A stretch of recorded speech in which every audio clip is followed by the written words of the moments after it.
Okay, 8 part 1 wants us to find the coordinates of the stationary points for this curve here. If we want the stationary points, the first thing we need to do is differentiate it.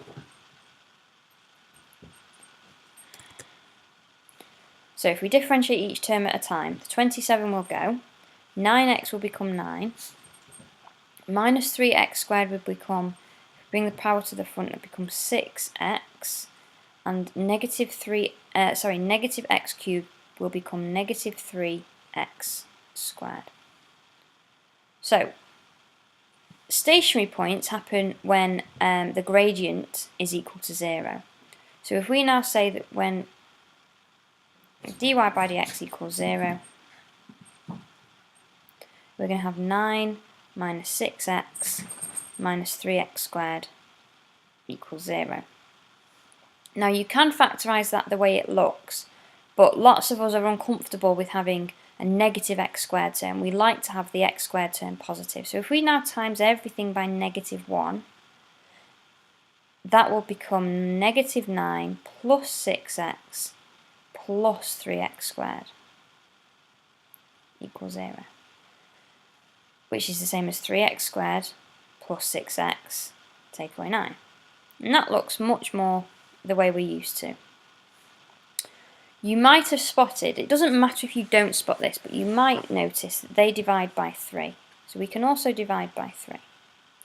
And that will give us x squared plus 2x take away 3.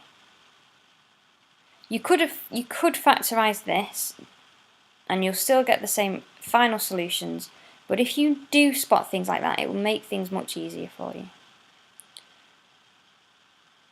So, if we factorise this, we're going to have an x and an x. We need two numbers at times to make 3, so that must just be 3 and 1. And we need those two numbers to make negative 3 and positive 2.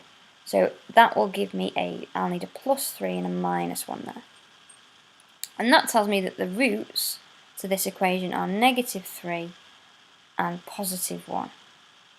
So that is the location of the stationary points, or that at least the x coordinates of the stationary points.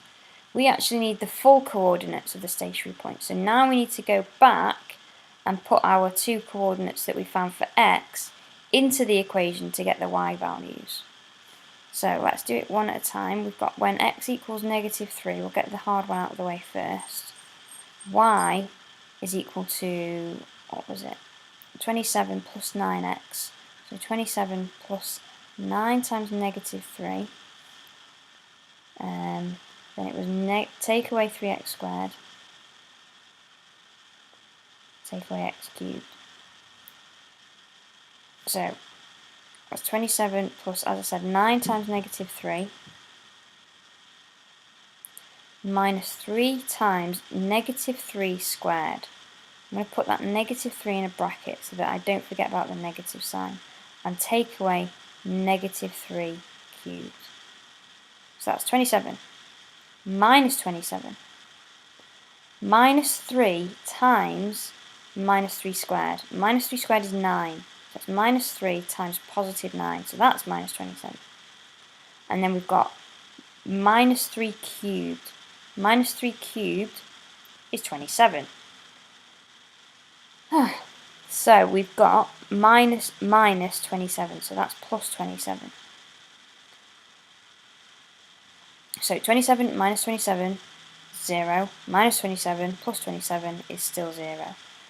So that coordinate there is negative 3, 0. When x is 1, that's a bit easier. We're going to have that y is 27 plus 9 times 1 minus 3 times 1 squared minus 1 cubed,